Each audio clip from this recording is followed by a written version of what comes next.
주님께서 여러분과 함께 루카가 전한 거룩한 복음입니다.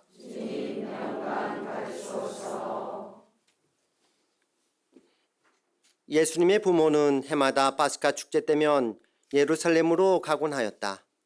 예수님이 12살 되던 해에도 이 축제 관습에 따라 그리로 올라갔다.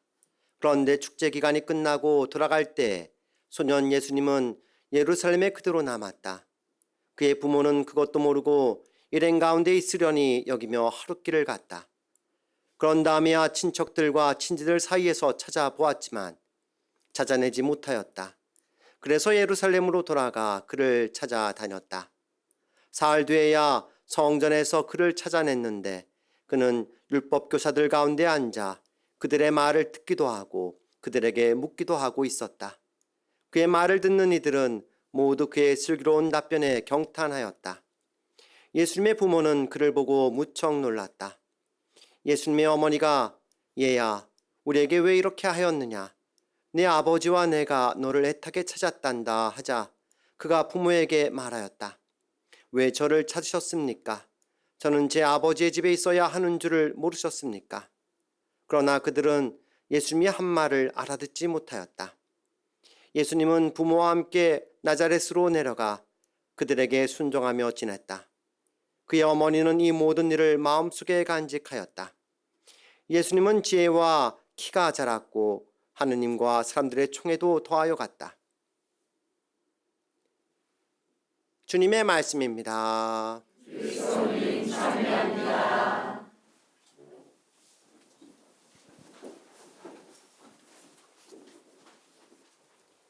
찬美주님.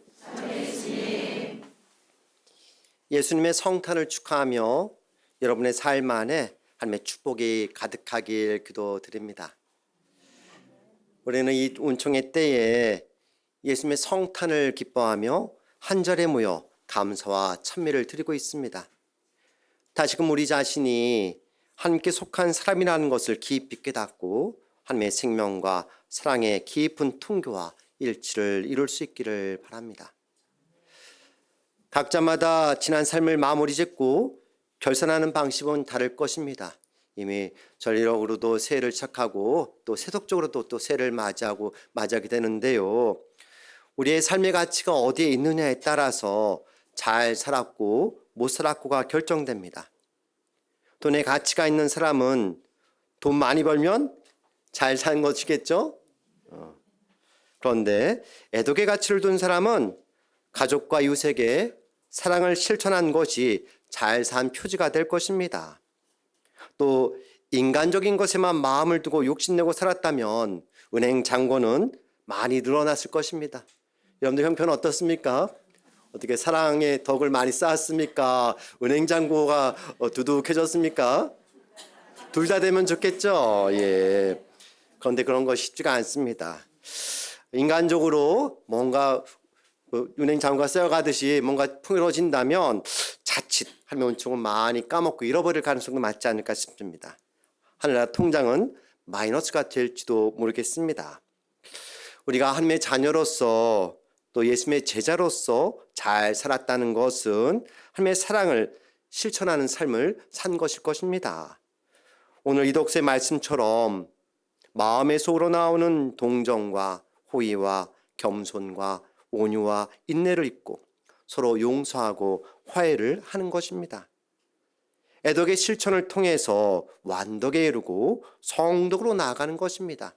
이 덕이라는 것은 하루아침에 되지 않는데 매일의 삶의 사랑의 실천을 통해서 우리는 조금씩 불완전하면서 완전함으로 그렇게 나아가고 어느새 완덕에 이르면서 내가 하나님의 자녀로서 거룩한 존재로서 성덕에 이른다라고 말할 수 있겠습니다.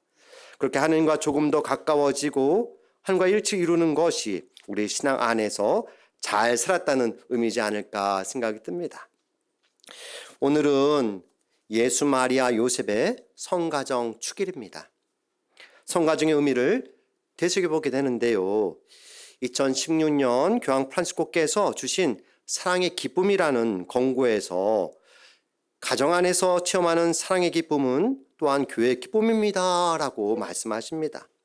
이 권고는 그리스도인 가정들이 혼인과 가정이라는 선물을 소중하게 여기고 관대, 헌신, 신의, 인내, 미덕으로 충만히 강한 사랑을 지킬 것을 제안하고 있습니다. 불완전하거나 또 평화와 기쁨이 없는 가정생활에서 모든 이가 자비와 친구의 징표가 되도록 촉구하고 있습니다. 가정은 날마다 함께 기도하고 하나님의 말씀을 읽으며 성찬의 친교에 함께 참여하여 사랑을 키워나가며 성령께서 머무시는 좀 더 완전한 성전이 되도록 노력하라는 부르심을 받고 있습니다. 여러분들 그렇게 하고 계십니까?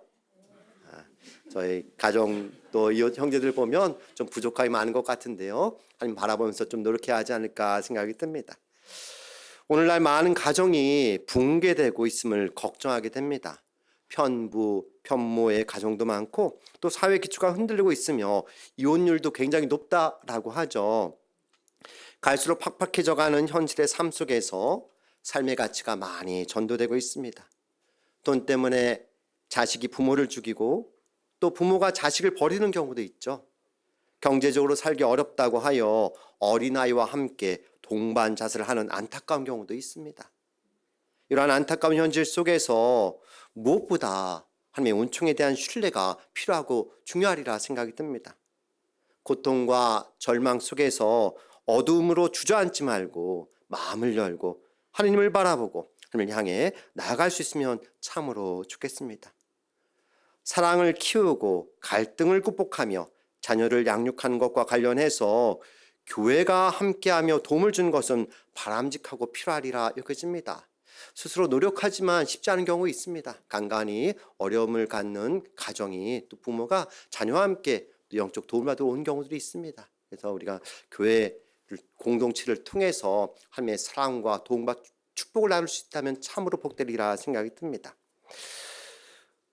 하느님께서는 당신의 외아들 예수 그리스도의 탄생을 통해서 삶의 무게로 인해 낙담하고 가슴 아리하는 우리 모두를 이렇게 세우시고 당신의 생명과 사랑 안의 일치를 이루고자 하십니다. 이 순간 하느님께서 온전히 우리 안에 함께 하시도록 마음을 열고 온 존재를 함께 내어 맡겨 드립시다. 그리고 모든 가정이 하나님의 은총의 표지가 될 수 있기를 바랍니다.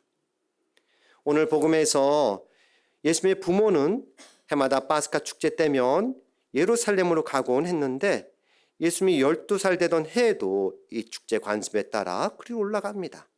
그러나 예수님의 부모는 예수님을 잃어버리게 됩니다. 난리가 났겠죠. 마침내 사흘 뒤에야 성전에서 그를 찾아냅니다. 그런데 어린 예수님이 율법 교사들과 대화하며 슬기로운 답변을 하는 모습에 놀라게 됩니다. 예수님의 어머니가 얘야 우리에게 왜 이렇게 하였느냐 내 아버지와 내가 너를 애타게 찾았단다 하자 예수님이 부모에게 말하길 왜 저를 찾으셨습니까? 좀 부모가 서운했을지도 모르겠습니다. 그러면서 저는 제 아버지의 집에 있어야 하는 줄을 모르셨습니까? 하고 말합니다. 그러나 그 뒤에 예수님은 부모님께 순종하며 생활합니다. 또 그의 어머니는 이 모든 일을 마음속에 간직하였다라고 말씀하십니다. 예수님은 성장하여 어른이 되었고 집을 떠나서 광야로 나아가 자기가 이 세상에 태어난 존재의 의미와 자신에게 주어진 사명을 온전히 깨닫게 됩니다. 이후 본격적으로 공생활을 시작하십니다. 하나님의 나라를 선포하시며 우리 모두에게 온 세상에 하나님의 생명과 구원의 빛을 비추어 주십니다. 예수님의 전생에는 하느님의 자비와 사랑 그 자체를 드러내 보여주십니다. 많은 병자들 치유해 주시고 죄인들을 용서해 주십니다. 그 가운데서 사랑과 자비 자체가 가장 완전하게 드러나는 순간은 예수님의 십자가상 순환과 죽음입니다. 우리는 십자가상의 예수님을 통해서 하나님의 사랑과 자비가 무한히 크다는 것을 깨닫고 체험하게 됩니다. 그러나 이 순간은 예수님의 순환 죽음보다는 예수님의 성탄을 더 기뻐하고 감사하면 좋겠습니다. 내 죄와 내 허물이 아무리 크다 할지라도 내 아픔과 고통이 아무리 크다 할지라도 그것보다 하나님의 사랑과 자비가 더 크다는 사실을 기억합시다. 내 자신만을 보지 마시고 하나님을 바라보십시오. 예수 그리스도의 십자가를 통해서 드러나는 하나님의 사랑을 믿고 희망할 수 있기를 바랍니다. 이야기를 마무리하면서 두려움 없이 겸손하고도 진실하게 함께 대한 굳건한 믿음과 희망과 사랑을 가지고 하나님을 향해 나아가도록 합시다. 예수님의 성탄을 기뻐하고 감사하며 하나님 안에서 여러분 모두 행복하시기를 기원합니다. 아멘.